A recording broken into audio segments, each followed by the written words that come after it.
पर्यावरण और मानव दोनों एक दूसरे के पूरक हैं। अगर पर्यावरण स्वच्छ है तो हमारा स्वास्थ्य अच्छा है। विश्व पर्यावरण दिवस विश्व भर में हर साल 5 जून को मनाया जाता है। विश्व पर्यावरण की शुरुआत सन 1972 में पहली बार स्वीडन में हुई थी।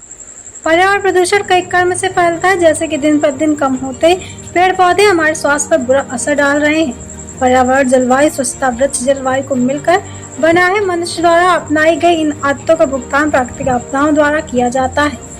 इसमें समय बारिश होना, अधिक मात्रा में ओलावृष्टि होना, बाढ़ और तूफान आना आदि शामिल है। पर्यावरण का हमारे जीवन से सीधा संबंध है। मनुष्य द्वारा बनाई गई बुरी आदतों के कारण पर्यावरण को अधिक नुकसान पहुंच रहा है, जैसे मनुष्य द्वारा जल बर्बाद करना, वृक्ष काटना, तालाबों को पटना, जंगलों को काटकर बड़ी बड़ी इमारतें बनाना आदि। 5 जून को मनाया जाने वाला विश्व पर्यावरण दिवस मानव जाति को जागरूक करने के लिए मनाया जाता है। पर्यावरण स्वास्थ्य के कारण ही मानव का अस्तित्व धरती पर है। मनुष्य के खाने पीने की चीजों से लेकर सांस लेने तक हर चीज पर्यावरण उपलब्ध कराता है। प्रकृति ने मनुष्य को सब कुछ दिया है, लेकिन ज्यादा नुकसान किया है। ऐसे में हम सबका प्रथम कर्तव्य है कि पर्यावरण की हानि होने से बचाया जाए। हर साल 5 जून को पर्यावरण दिवस मनाने का तात्पर्य यही है कि समस्त मानव जाति को जागरूक किया जा सके। पर्यावरण को सबसे ज्यादा हानि प्रदूषण से होती है। प्रदूषण कई तरह से पर्यावरण को हानि पहुंचा रहे हैं। इसमें मुख्य प्रदूषण कारखानों और गाड़ियों से निकलने वाला धुआं, कारखाने में चलने वाली मशीनों की तेज आवाज, दूषित जल एवं वायु प्रदूषण भी शामिल है। जिस तेजी से इंसान की आबादी बढ़ रही है, उसी तेजी से धरती पर पर्यावरण प्रदूषण होता जा रहा है।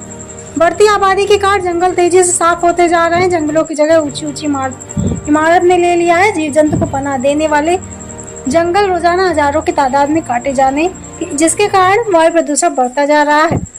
एक अनुमान के मुताबिक आज धरती पर 30% हिस्सा जंगलों से ढका है, लेकिन हर साल 73 लाख हेक्टेयर जंगल काटे जा रहे हैं, जो कि पर्यावरण की अपूरणीय क्षति है। फसलों में अत्यधिक रासायनिक खाद का उपयोग भी बढ़ाने वाले प्रदूषण के जिम्मेदार है। जरूरत से ज्यादा पैदावार के लिए मनुष्य द्वारा भारी मात्रा में प्रयोग में लाई जा रही रासायनिक खाद मिट्टी की क्वालिटी खराब कर रही है। एक रिपोर्ट के मुताबिक हर साल 1.2 करोड़ हेक्टेयर जमीन खराब होती जा रही है, जिसका सीधा असर मिट्टी में तैयार फसल से हमारे स्वास्थ्य पर पड़ रहा है। मनुष्य को धरती पर जीवन यापन करने के लिए ताजी हवा, साफ पानी और रहने के लिए घर की जरूरत होती है। इसी ख्वाहिश के चलते आज हर मानव अपनी इच्छा की पूर्ति के लिए पर्यावरण को किसी न किसी तरह से नुकसान पहुंचा रहा है। वाहनों की बढ़ती तादाद और उनसे निकलने वाला हानिकारक जहरीला धुआं पर्यावरण के साथ साथ सेहत को भी नुकसान पहुंचा रहा है।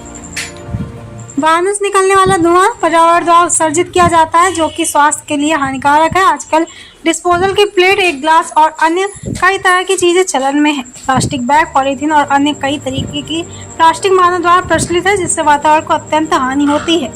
क्योंकि प्लास्टिक को नष्ट भी नहीं किया जा सकता, मानव द्वारा इस्तेमाल की गई प्लास्टिक नदियों और समुद्रों में जाकर पानी को दूषित करती है तथा जीव जंतु, जलीय जंतुओं को इससे नुकसान होता है। भारत के प्रमुख शहरों में पिछले 40 वर्षों में जिस प्रकार से अनेक गाड़ियों की संख्या बढ़ी है, उसके कारण वाहनों से उत्पन्न होने वाले प्रदूषण बहुत ज्यादा बढ़ गया है। इसको रोकने के लिए लोगों को जागरूक होना अति आवश्यक है। वायु प्रदूषण को रोकने के लिए हमको अपने पूरे जीवन काल में कम से कम 4 वृक्ष अवश्य लगाने चाहिए एवं वृक्षों का कटान बंद होना चाहिए। जल प्रदूषण, ध्वनि प्रदूषण को रोकना चाहिए, तभी पर्यावरण को सुरक्षित रखा जा सकता है और धरती के विनाश को रोका जा सकता है, अन्यथा धरती का विनाश होना निश्चित है। नौशाद अली अंसारी की खास रिपोर्ट।